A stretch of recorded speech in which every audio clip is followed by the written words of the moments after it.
केंद्र सरकारकडून 2026च्या पद्म पुरस्कारांची घोषणा। महाराष्ट्रातील चौघांना पद्मश्री पुरस्कार।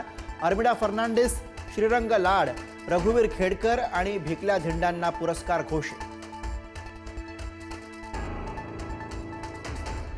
माजी राज्यपाल भगतसिंह कोश्यारींना पद्मभूषण पुरस्कार जाहीर। अशोक खाडे यांना पद्मश्री तर गायिका अलका याग्निक यांना पद्मभूषण पुरस्कार जाहीर।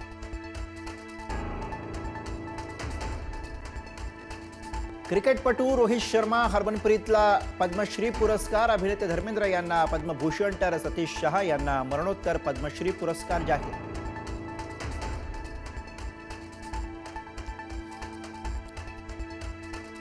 मालाड रेल्वे स्टेशनवरती प्राध्यापकाची हत्या। लोकलमधून उतरण्यावरून वाद झाल्यानं धारधार शस्त्रानं वार। आरोपीला 30 तारखेपर्यंत पोलीस कोठडी।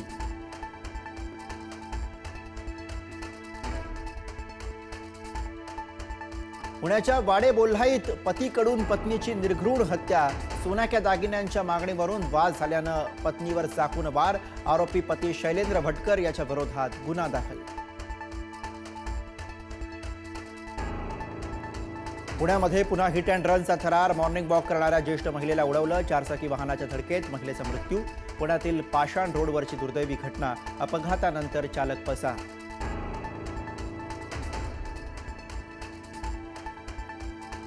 भाजप विरुद्ध एमआयएम वाद तापण्याची शक्यता। महाराष्ट्र हिरवा करू, इम्तियाज जलीलांच्या वक्तव्यानं वाद। छत्रपतींचा भगवा महाराष्ट्र हिरवा होणार नाही, भाजपचं प्रत्युत्तर।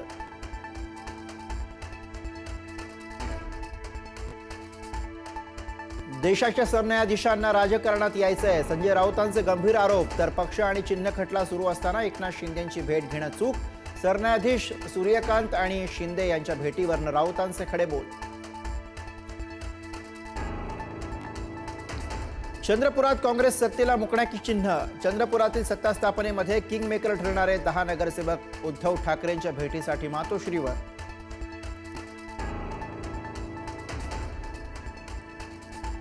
भाजपवाले कधी कुणाशी युती करतील सांगता येत नाही। गोगावलेंचा भाजपला टोला। तर रायगडमध्ये युतीचे आदेश असून स्थानिक नेते वरिष्ठांचा ऐकत नाहीत, गोगावलेंचा हल्लाबोल।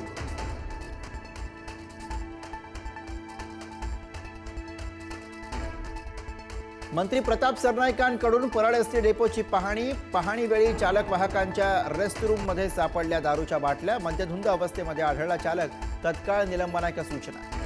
शिकूया एआयची क्रांती, चला करूया MSCIT।